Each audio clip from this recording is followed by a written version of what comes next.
Today we're going to be talking about the business of being sick, media, fear, and pharma, and why prevention is not the priority. Yeah, so are you excited about today's topic? Yes, it's very funny we're doing this today because I had a very similar discussion with a patient yesterday. Not obviously, we're going to be talking for an hour on a Yeah, podcast, yeah. but a patient had a very negative experience with their primary care provider. No tea or shade against primary care providers. A lot of respect for our medical colleagues and of multiple specialties, but there was just a lot of gaslighting that this patient had experienced and a lot of medication pushing, which they weren't comfortable with. They wanted just better understanding of things. So we just kind of get into it. And he's like, yeah, it's like this whole thing. And it just is so frustrating. And I'm like, dude, this is my career. Like we deal with this all the time. And it has nothing to do with your primary care provider. They're a good person. They want to help you. It's a systemic problem, right? They're handcuffed to certain regulations and it's a tough thing. So I'm really glad we're having this conversation. I think I think it'll help a lot of people Absolutely. understand things. Yeah.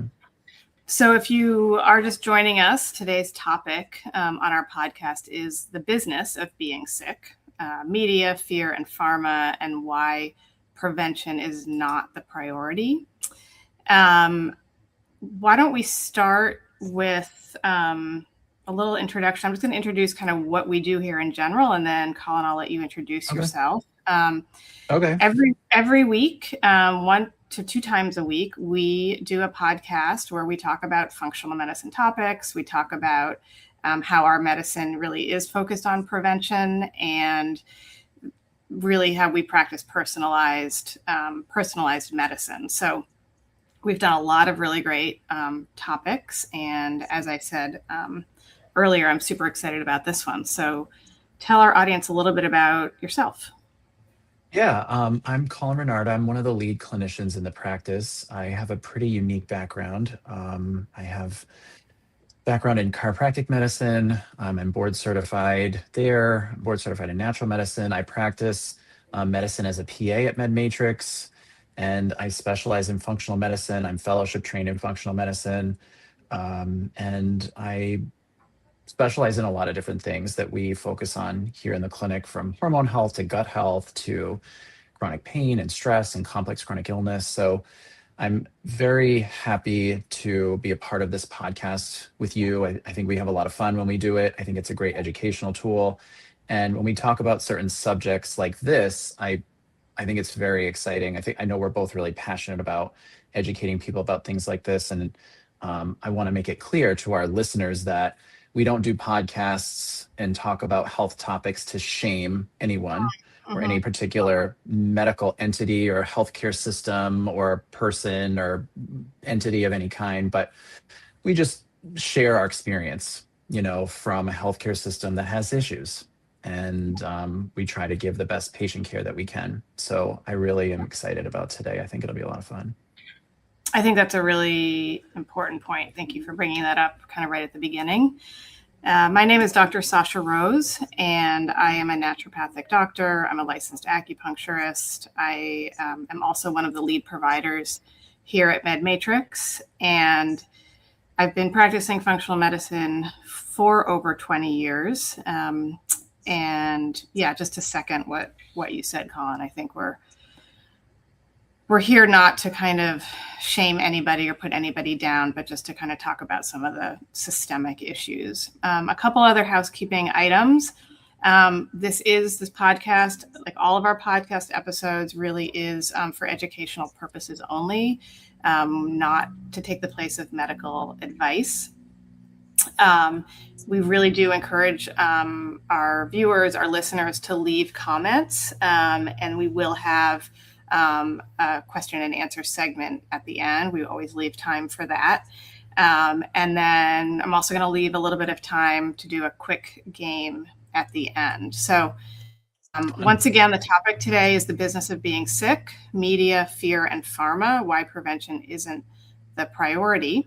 So I think we're kind of ready to dive in. What do you think, Colin? Yeah, let's get started. Yeah, sure. Right. I'm ready. All right, ready great. to go. So I think we are often kind of taught to believe, or the way that it's presented, is that healthcare is just really straightforward. And when you get sick, you go to the doctor. If you're really sick, you go to the emergency room, and that's kind of it, right? That's what healthcare is. Tell me kind of how you view that statement, and if you feel like there are some additional or underlying forces that are not always recognized, acknowledged, but that in reality are shaping how healthcare actually operates in this country. Yeah. So I think it's a really good place for us to start is really like what these underlying forces are and how healthcare is shaped, really, because people, as you said, I think understand healthcare in a very linear fashion of just I go to the doctor when I'm sick, and that's the extent of healthcare. And I think I've said this before on the podcast where no disrespect toward you as a licensed acupuncturist, but if I was in a car accident with my hand kind of or my arm falling off, I'm certainly not going to go to my acupuncturist, right? I Please would don't. go, yeah, exactly. So I think healthcare plays a really strong role for emergency medicine, trauma, right? If you're bleeding out on the side of the road, if you're need a surgery, if you have an infection, if you something really severe. But I think healthcare does a disservice to most people that need healthcare. I think most people need healthcare for preventive health, right? Not everybody's bleeding out on the side of the road. Not everybody has a deadly infection. Not everybody needs an operation. Obviously, people do, but I don't think that's the majority of healthcare services or healthcare need in this country. So, the majority of healthcare need and really how it shapes how it operates in the United States is preventive care, management of complex conditions, management of cardiometabolic conditions, heart disease, diabetes, obesity, Mhm. um, weight issues, thyroid conditions. So, I think the way healthcare is designed now, as you sort of said, is most people are under the impression that you go to your doctor or whomever, say once a year for a physical or something, and that's how you get health, like through some sort of osmosis, right? Ooh, I just attain health because I go to my doctor. But that's not healthcare, right? Healthcare is an active thing that patients are supposed to participate in, but it's not told to them in that way. We're not educated from our young years to be told that our healthcare is on us. So the healthcare system really involves tons of people with a lot of money, Mm. right? Shareholders, big pharma, the media, the insurance companies are a big part of that. So what's happening is healthcare is really focused on increasing the sheer size of the entity itself, Mm. scaling it bigger and more clinics, more hospitals, more this, more that. And it's not necessarily creating better outcomes, it's just creating much more money driven profitability of healthcare. So I think there comes a time where the economics of healthcare overshines prevention, optimal wellness, longevity, proactive aging, all Mm. those things. And I think it becomes really a systemic issue. And people are recognizing this more and more where their prescription medications are not being covered by their insurance company or insurance premiums are tripling, right? The laws change or a new White House administration or some sort of something changes in the government. And, oh, my $800 a month Blue Cross Blue Shield bill for my insurance goes to 2000 or something. And it's Yep. just, and does the care get better? Am I healthier? Not necessarily, right? So I think that's where it comes down to us as functional medicine clinicians is to really say, okay, how can we bridge the gap between providing care that people need from a longevity perspective and helping them deal with complex health issues over the course of their life rather than just feeding into the animal of medication, pharmaceuticals, insurance companies, and just kind of feeding that process. Yeah. Do you see something else? What do Yeah, you I kind mean, of see there? I think it's important to see that there are these kind of I guess I'm going to call it outside influences on healthcare, and that really the system is designed to really focus on treating illness as opposed to preventing it in the first place. And my understanding is that a big part of that is kind of the metrics on it, that it's really difficult to measure prevention, and it's really difficult to reimburse lifestyle, right? Like lifestyle Very. behavior is like the biggest tool for prevention. And how do you reimburse for that, right? Like the insurance model is really designed to reward treatment and to measure like pharmaceuticals. And, you know, if there is preventive care, it's limited to really pretty basic screenings. And so in terms of how you kind of measure this, scale this, it's much easier to do those when you are just treating an illness. You have a certain, you know, lab result and you give a medication and this number of patients sees a change, right? It's like, Right. again, and that's what works when you're dealing with insurers and pharma and even the media. Certainly, yeah, all of that combined, I would say. And so really it's largely focused on prescriptions because you can kind of measure results. And so it's prevention is not key in the current model, not because it doesn't work. We know that prevention works, but it just doesn't fit well into the model. Right. And I think you bring up a really good point with prescriptions. And I think that's a topic we should maybe get into next, because there's so much of the pharmaceutical company that fits into the system, right? And if we are not prescribing, then how does the money get made, right? Exactly. Because the as you said, the blood tests are supposed to reveal something that's abnormal that you can prescribe something for to satisfy that abnormal objective metric, right? That lab data that was abnormal supports the need for this pharmaceutical, so it turns the healthcare wheel. Yeah. My question always when I talk about this with patients or just to the universe, right, to healthcare is that health? Is that healthcare? Sometimes, absolutely. You know, like I said, if you're dying on the side of the road, if you have an infection, sepsis, 100%, you need the medication. Some people need medication. We're not anti-medication. We prescribe medication every day, you and I. But in general, the need for a pill for every ill, I guess you could, I know that's kind of corny, but is that providing health to people? Yeah, right. Is that providing prevention? Is that providing increased longevity? I don't know that it is always. So right. It's certainly a pill is rarely kind of, in my opinion, and I think yours, like the only solution. If it, you right. know, Right. you And we can't. see that every day. Oh, absolutely. You know, so we've proven that. Yeah. Yeah. So if you are just joining us, thank you for being here. Just a reminder that today's topic is about the business of being sick. Colin and I are talking about media, fear, pharma, why prevention isn't kind of integral in the current conventional model. And if you have comments or questions, please add those. We will be getting, excuse me, we will be getting to those before the end of the episode. So let's talk a little bit. We touched a little bit on the pharmaceutical companies, and I think we had at least one full episode kind of on insurance, but it's always an important thing to revisit.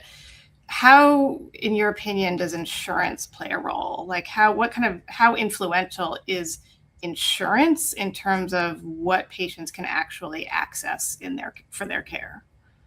Yeah, and this is really what healthcare is, right? Is insurance companies dictating. So the insurance plays a role in healthcare really, and it influences sort of patient access, because insurance at the real core of it, insurance dictates what providers and healthcare systems get reimbursed for. So, and a lot of times providers are like constrained or kind of tied down to what the insurance will reimburse. So a perfect example of this is if you go to, say, a primary care provider and ask for certain tests to be run that are not part of their quote unquote standard of what they would do, say, at an annual physical, say like hormones or vitamin levels or something to that regard. Some do, some don't. Um, if no one is getting paid Mm. to for those tests to be ordered, then your doctor may say, well, I'm not going to do it. And they may, in their heart, I don't want to say heart, but in their like conscious mind, in their very brilliantly educated healthcare provider mind, might say, this is important, but I'm not going to order it. I can't order it because I might get a slap on the wrist for ordering it, because then the insurance company that's paying for this patient in front of me I'm not going to get any money. And the company that the provider works for is going to either have to eat that cost, Mm. or there's going to be some sort of denial from the insurance company. Then it gets lost in billing and the whole thing. So I hear this all the time, and I know you do. We've talked about this, where patients will say, well, I asked my doctor to run my hormones and I asked my doctor to do this and they won't do it and blah, blah, blah. It seems really silly. And I always try to educate patients, say, they might want to, they might feel it's important, but they don't have a choice. Mm. It's not part of the algorithm, right? It's not part of the metric of how they're supposed to practice within that setting. So, and the other thing is, insurance limits the time providers can spend with patients, because the provider has to see X number of patients a day in order to pay for their salary, pay for the overhead, pay for the lights to be on, pay for the billing department and the people to clean the office and the whole 9 yards. So providers are constrained by the billing codes, the guidelines, the algorithms, the time that it takes. And where in all of this is time to talk about prevention or talk about, something more serious? There is no time. Right. So patients are guided really toward what insurance supports. So at the end of the day, to be really reductionist about this, and this isn't everywhere, I want to make that very clear. This is not everywhere, but a lot of big box healthcare systems, really what you're doing when you show up for an appointment is you're having an appointment with your health insurance company, Mm-hmm. and then the provider is the mediator. They are Mm. a highly skilled, highly trained, many years of school trained mediator of the insurance company. That's really what it is. I hate to say it that way, but it kind of is true. I mean, this kind of goes out the window in emergency medicine settings, right? You do what you need to do, and it has nothing. So that's where healthcare is very, very adequate. Trauma units, surgery, ICU in the hospital. Insurance, we're not worried about insurance. We're worried about saving this patient's life. When you're in a annual visit with your primary care, yeah, your care is being dictated by what your insurance will cover. Yeah. So that's where I think healthcare is so disconnected. We need the emergency medicine, the trauma medicine, the hospitals, but to manage the everyday patients, like I said, that are consuming most of healthcare, it should be in a preventive model, but it's just not. It's insured by the insurance. Yeah. Do you have other thoughts, Dr. Rose? What do you Yeah, I think? completely agree. I feel like, largely what we're talking about is like acute, urgent, emergent medicine versus Mhm. chronic disease. And that's where we know that prevention really is the key. And that, as the point that we're driving home here, is that prevention is not part of the model, yet chronic disease is what consumes the bulk of healthcare and healthcare costs. So it's just a little skewed, the system, or a lot skewed, maybe. Yeah. So we've touched on pharma. We've touched on the influence of insurance companies. And we have this kind of third influence, which is the media, which I would argue Mhm. is kind of playing a bigger role than ever right now with social media. So I would say it's really influencing how people are viewing their own healthcare and their own health risks. I'm sure you're seeing this every day as I am, is that people hear things on social media, or they see something on the news, and they are sometimes very concerned about something, and there's a little bit of a fear element in Mhm. there, and they it might be valid and it might not, but it's really come only from the media, right? Like, it's not Mhm. based on their own health history, their own family history. They were not This is not based on any labs or anything done personally for them.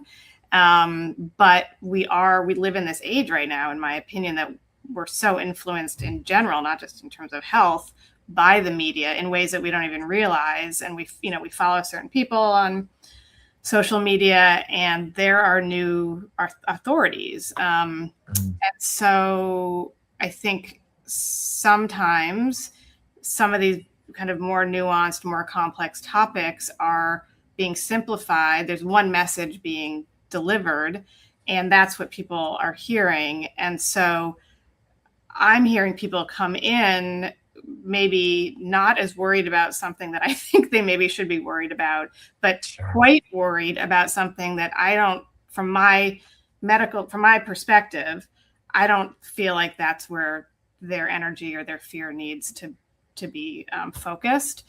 Are you seeing anything like that in your own practice?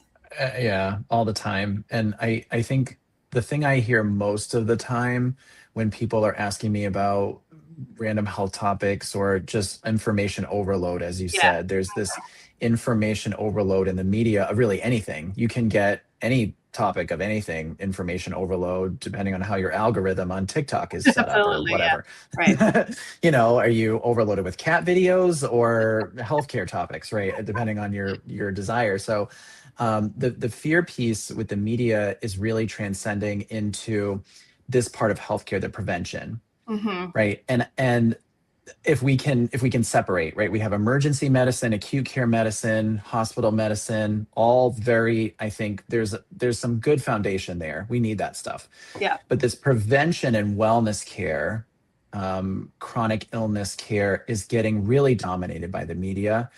And we have people with zero credentials of any kind Yeah. coming out and basically saying, you know, to heck with the whole thing, and I'm not saying that's wrong because I don't necessarily disagree, but you have, as you said, all these different opinions and influences from people, and these are the new authority.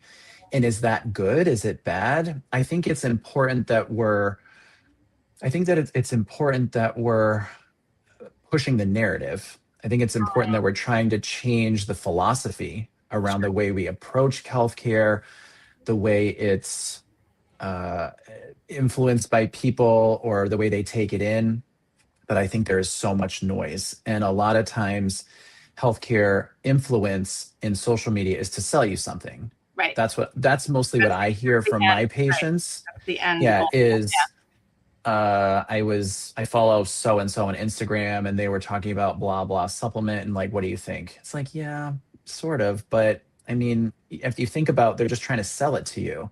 Is that going to help you with your pre-diabetes and your hormone dysfunction and your chronic stress and your poor diet and your gut GI dysfunction? No.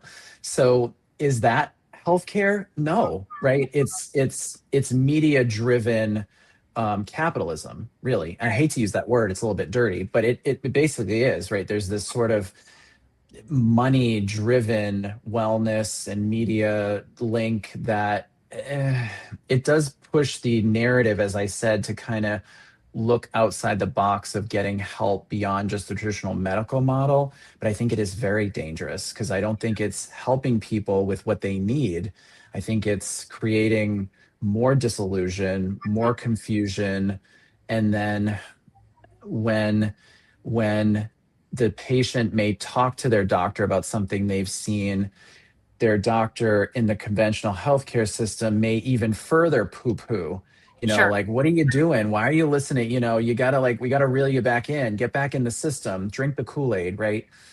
It just is like too much sort of Hmm. information overload. And I think fear can be very motivating, but very overwhelming. It leads to a lot of reactive decisions, not proactive decisions. No long-term fixes, a lot of short-term trying to sell you something.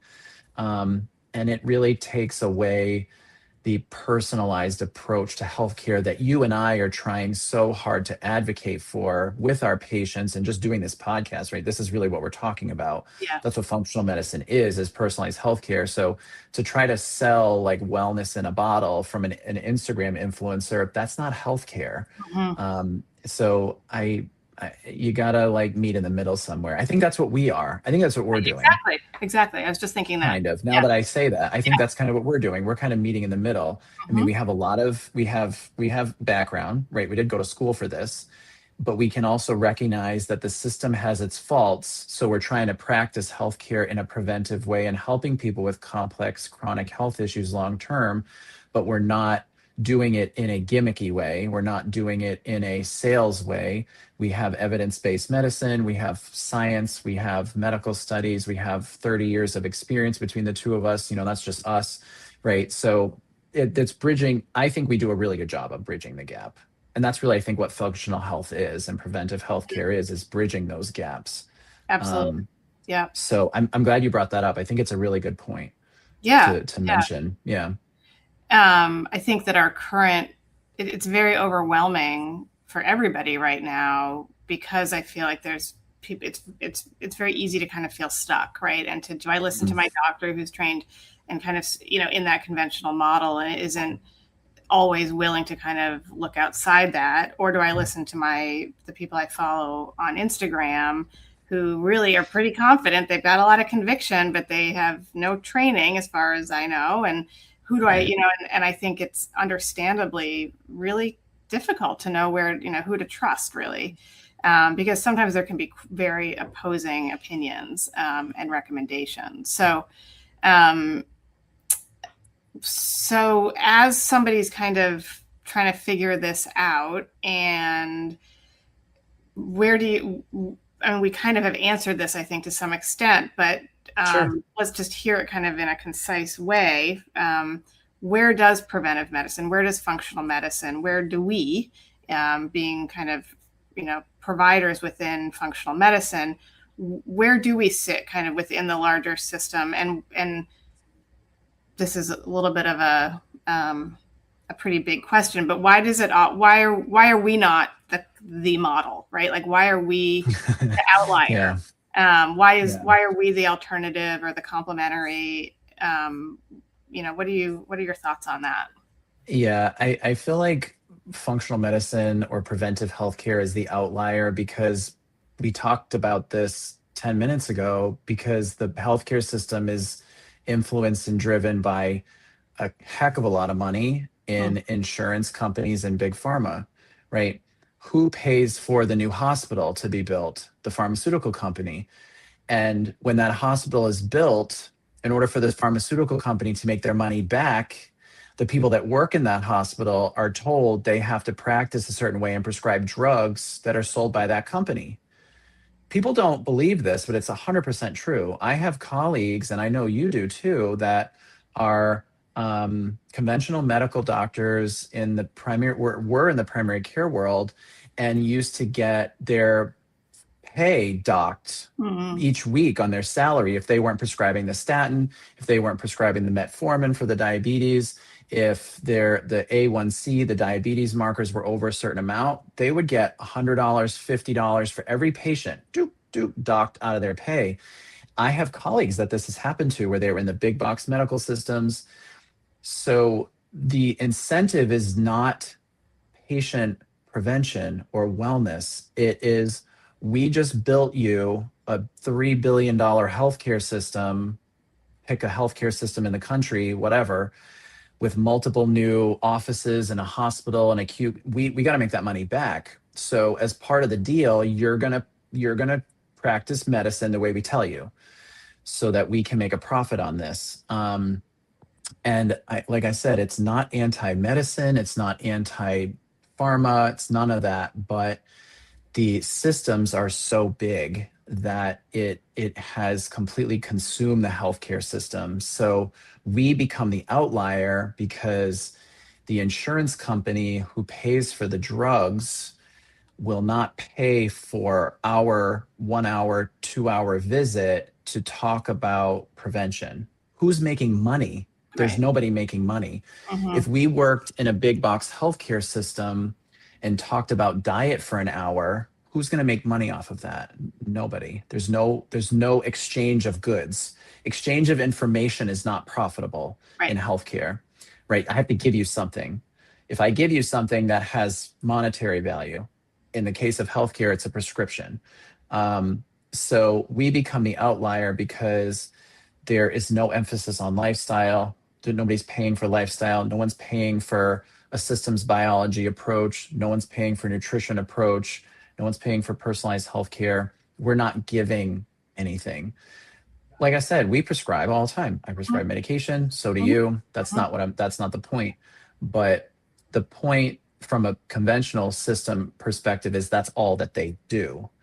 And I think for the most part, as we're trying to make a point of, is the majority of the healthcare system that the majority of people in the United States are utilizing, aside from emergency medicine and acute care medicine and all of that, hospital medicine, is management of complex chronic illness. A lot of it is driven by our lifestyle. We should be at the forefront of that healthcare, right? We should be primary care. We should be the Mm-hmm. people that are being seen to manage the heart disease and the diabetes and the thyroid and the whole thing. That's just not the way it works. Yep. But the system is not built to do that because the way we practice, no one would make any money. Um, so it really, that's what it comes down to at the Yep. end of the day. And like I said, if your arm is falling off on the side of the road, you need healthcare. You need the system, 100%.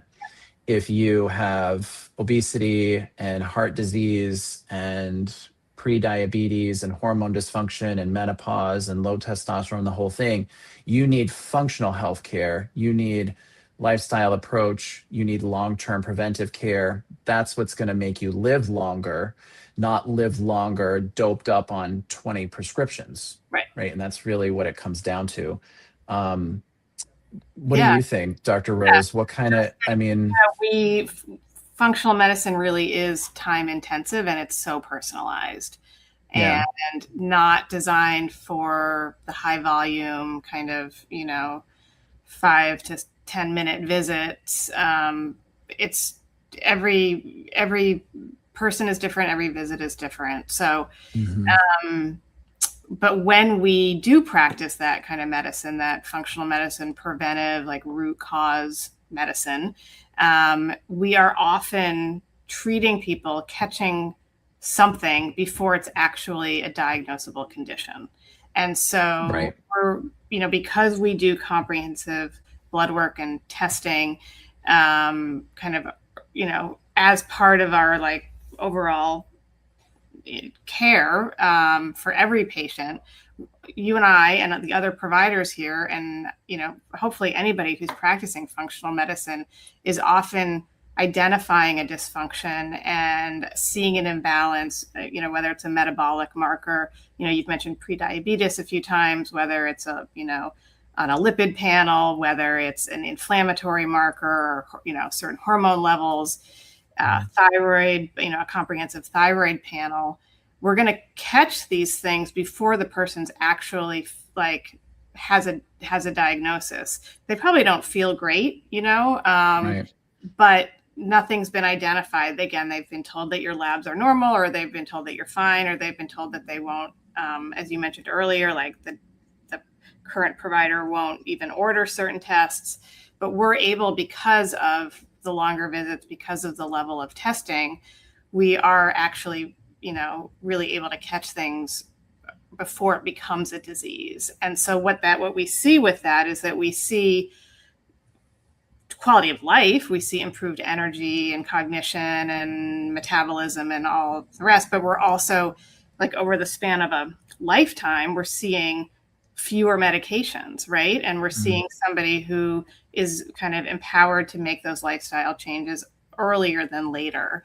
And that's really, in my opinion, that's really the key to prevention medicine. I think that's a really good point. If I can just piggyback on that, Yeah, because please. you mentioned the way you said that is sort of the prevention piece is what we're looking for. And that's really that really kind of ties into this discussion on insurance that we're Mm-hmm. having with this whole thing is, and I've had patients say this because they're getting smarter as, in the advent of social media and just the internet, people can research things and talk to each other and learn about stuff on their own. They don't have to necessarily take the face value of healthcare information from their healthcare provider. They can Right. go and research and everything on their own. And I've had patients tell me this my whole career, basically saying, well, I don't get it. Wouldn't it be better for the healthcare system to prevent me from getting cancer than paying for my cancer treatment? Uh-huh. Yep. You Mm-hmm. got it. And it's like, well, why? And I'm like, yep, you're basically, this is the philosophical problem of healthcare is, sure, it would be much better to prevent cancer in a person. And I know I'm just using that as an example. Cancer is very complex. It's not that simple, but, or diabetes, maybe that's easier. Why wouldn't the insurance company be happy for them to pay for me to prevent me getting heart disease or diabetes rather than pay for it after? And it's like, well, because they make a lot more money Mm-hmm. if they pay for it after. If they pay for it before, then you're not a lifelong customer of the health insurance and the big pharma system. If you get diabetes and you get heart disease, you become a lifelong customer of that institution. That's much more profitable than paying X amount of money to prevent you from getting it. So the prevention piece, and that's why I want to make this point. I think when you said that, a root cause approach, that's really what we're striving for.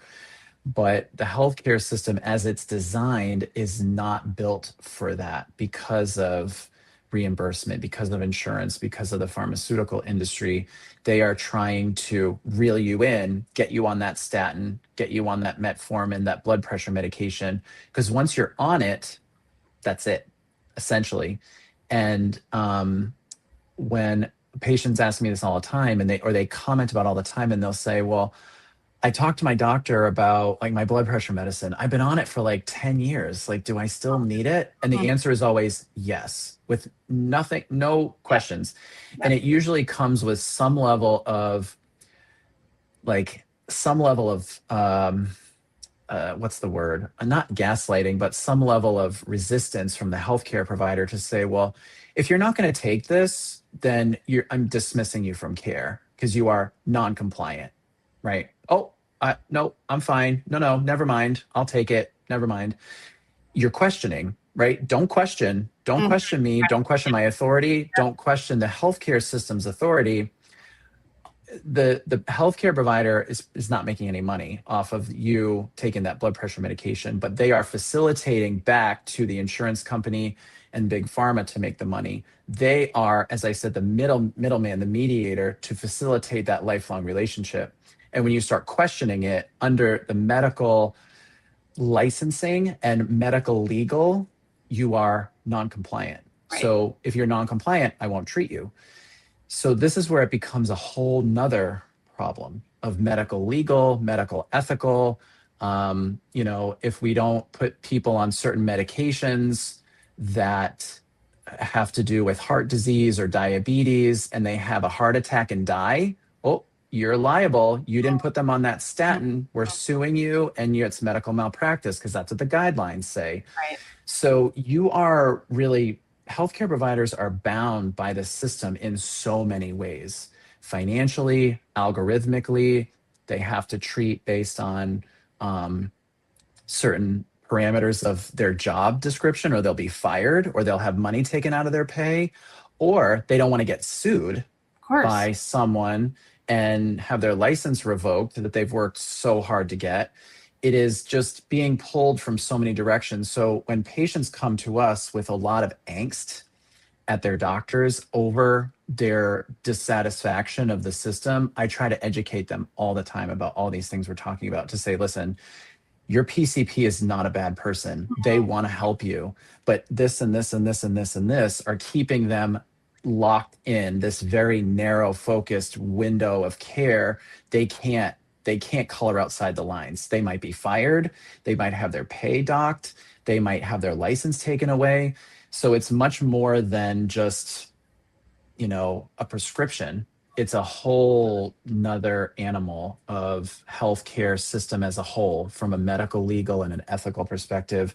So I thought it was important to mention that, because the prevention piece really doesn't allow for coloring outside the lines. You're much more liable, you're much more open for risk, of malpractice, or if you're not following a certain guideline. Mm-hmm. So it's not that you and I or our colleagues at MedMatrix don't follow guidelines. We certainly do. But it's using other tools to treat the patient and not just sticking with the guideline. It's sticking with the guideline, but then helping to reverse course to maybe not need a certain medication anymore or something like that. So it's putting Yeah. in that time and effort to really address prevention. So I think it's a good point to make. I think it's a good point. I think that by the whole topic here is about the influence of pharma and insurance and media and fear. And I think you've kind of shown that example within almost like a single doctor's visit, right? Like a single visit to your primary care. You've kind of spelled out in a very articulate way how in that one short visit, there's all these kind of invisible influences. And, the provider probably isn't consciously aware of it in that moment.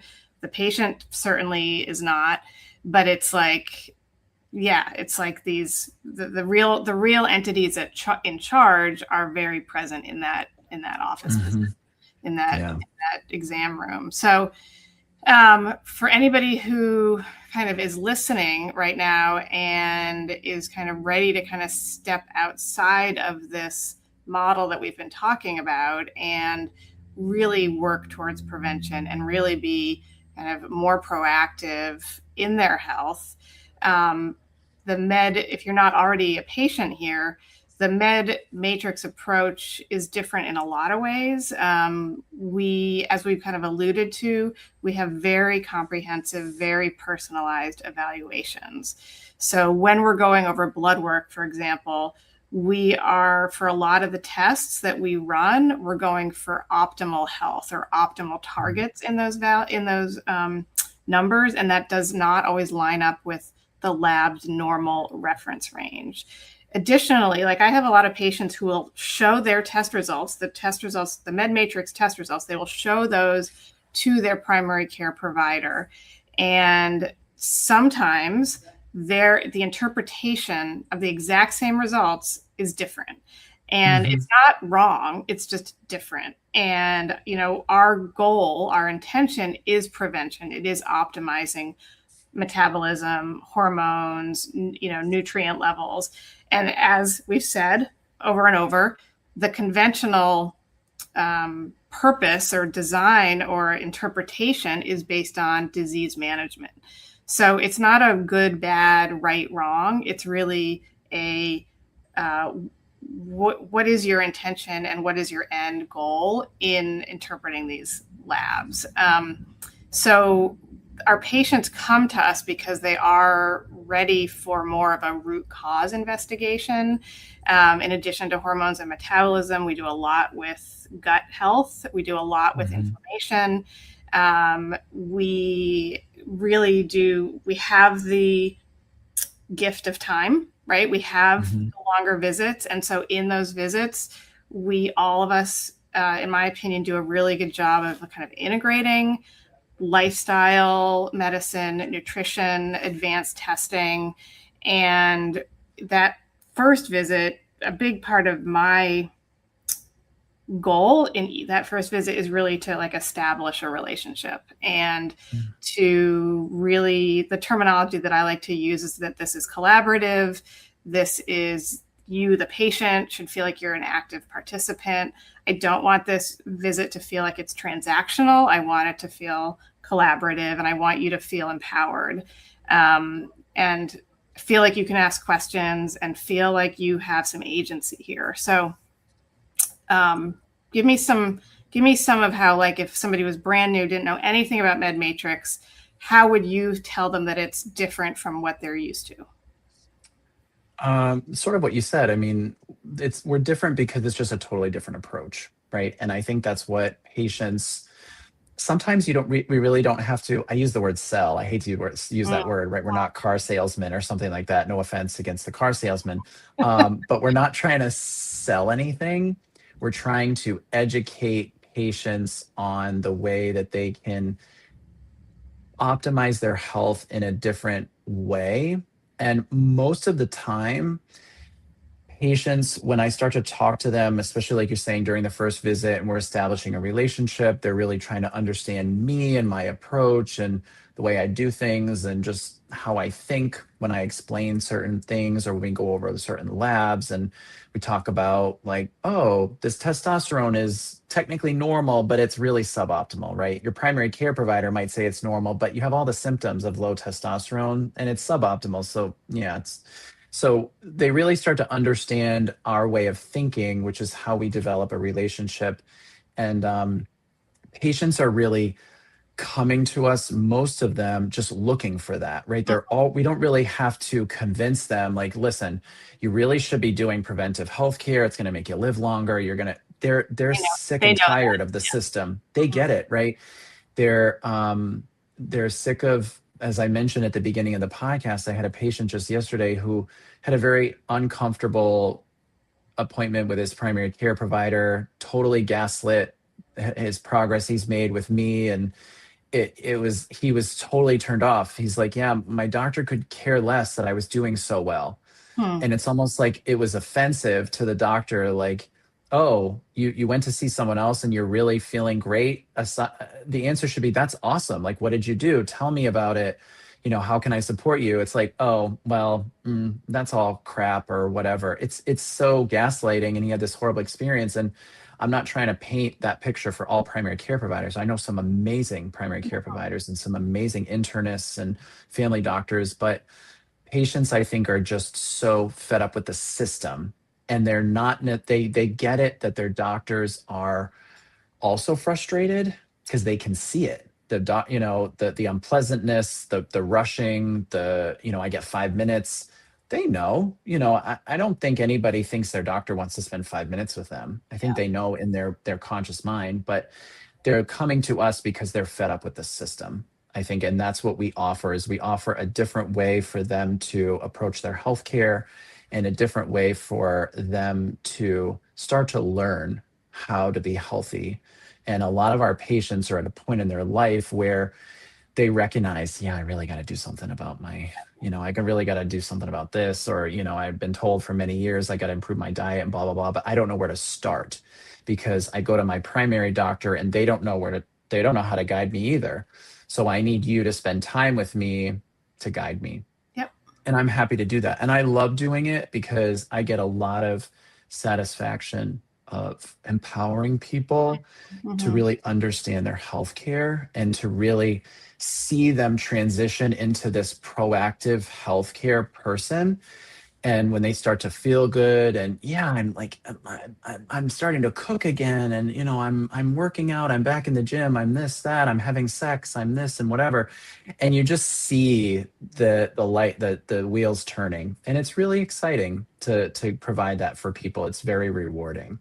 And I think that's why we do healthcare. It's hard, but I think that's why we do it. So absolutely. Yeah. Well put. Do you have a game, Dr. Rose? Did I hear you right? Oh, okay. Are we going to play a game? We're going to play a game. Okay. Yep. Yay. I think you're going to do pretty well at this game. I just have a feeling. So I didn't study. Should I have studied for something? Yeah. Give you the cheat sheet on this. So I'm going to read each statement, and you're going to tell me if it's true or false. Okay. The US spends more on healthcare than any other country in the world. True, I think. Yeah. It is true. Yep. So this country spends more per person on healthcare than any other developed nation.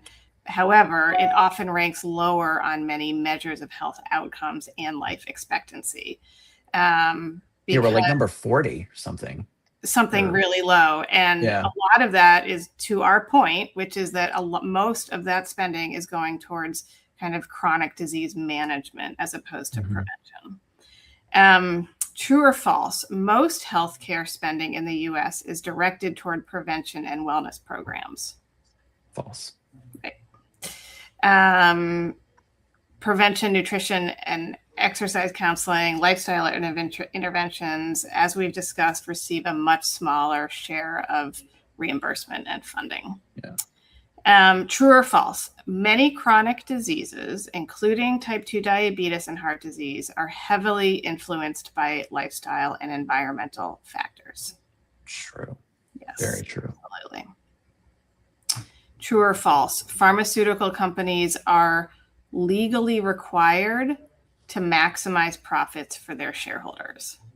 True. Yeah. This is mostly around publicly traded pharmaceutical companies. They have a fiduciary responsibility to their shareholders. So again, to our point, like where's the incentive? Where's the influence coming from? Largely and often economics. True or false? Media headlines often emphasize fear, risk, and controversy because those topics tend to attract more attention. Wait, say that again? Media headlines often emphasize fear, risk, and controversy because those topics tend to attract more attention.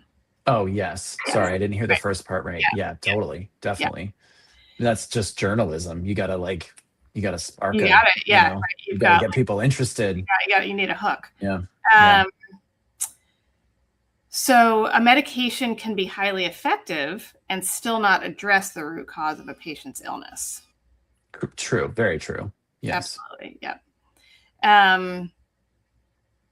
Let's see. Some of these are too obvious. I'm not going to give you an easy one.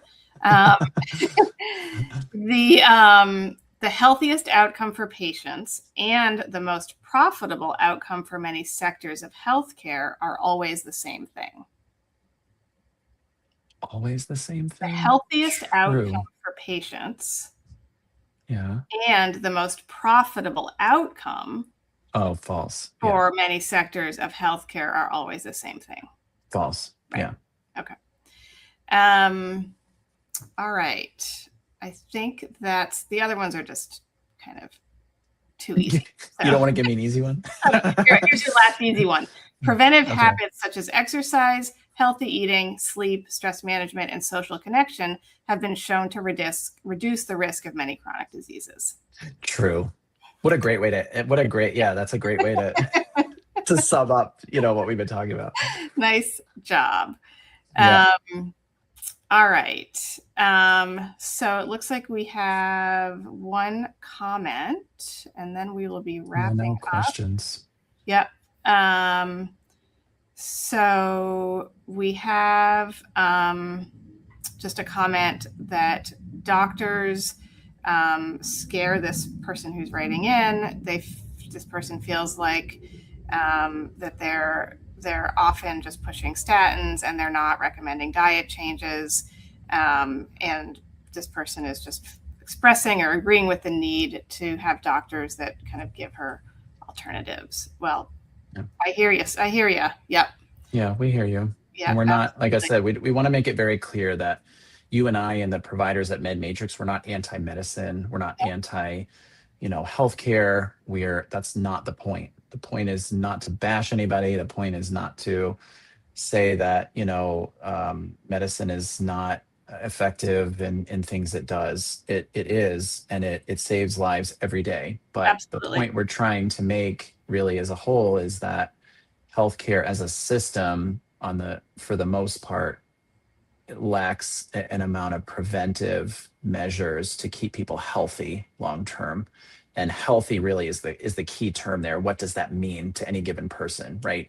Is Mm-hmm. healthy having, being overweight, heart disease, diabetic on 10 medications that are quote unquote managing those conditions? Or is healthy trying to find ways to reverse some of those conditions and get the patient feeling better metabolically, weight loss, that whole thing? So it really, it's the terminology that we're trying to get people to understand. Yeah.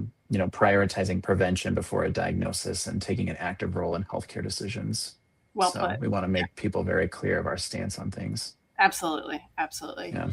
Yeah. So we're running out of time today. I think this was a really important topic. I think one that probably needs to be revisited periodically because of its importance. Tell me kind of what your takeaway is from today, Colin. Yeah, I mean, I think it's a good point to make that we should probably do this many times over in much more concentrated fashion, being more specific about media or social media or influencers or kind of where healthcare is going. Is the healthcare system, I've had patients ask me, is the healthcare system falling apart? Right? Is it getting too big for its britches? Are people kind of getting fed up, and are we going to see a huge decline? Is AI going to totally destroy the healthcare system? Are we not going to need doctors anymore? It's like I think there's a lot of places that we could kind of stem this and talk about this, because I think it's a fascinating thing to think about. Hopefully, maybe you and I are like long gone before our need for a replacement comes. I hope we have some longevity in this, but I think it's a really good point. Yeah, hopefully a while. But I think it's really important to close our podcast just trying to empower the people listening, whether it's our patients or anybody that's interested in becoming a patient. But healthcare is not, from our perspective, not necessarily about treating illness. It's about information. It's about creating prevention. It's about systems approach. It's being proactive in health. It's understanding how your body works. I think that's so important for patients. And they're just given stuff like, oh, take this medication, goodbye, see you in a year. It's like, if people can understand and appreciate how their body works or what something's doing, or learn from things that they've done and what labs mean, and this, it means this, and that is this, and it really starts to empower people to take health into their own hands. And I think that's where our job is so important. Absolutely. So I think that's a great way to kind of, from my perspective, to wrap up what I've learned today. I just want to thank our listeners and our viewers for joining the conversation. And I think the fact that you're even here at all just shows that level of engagement and that level of motivation. If you want to find this podcast after today, you can find it. All of our podcasts are on Apple Podcasts, Spotify, and YouTube. And if you're not already a patient, but you're interested in becoming a patient, you can go to our website, medmatrixusa.com. You can book a discovery call, and we would love to have you join us. So thank you again, Colin. Always a pleasure. Always. Yeah, it's been fun. Yeah, and we'll be back soon. Bye. Goodbye, everybody. See you next time.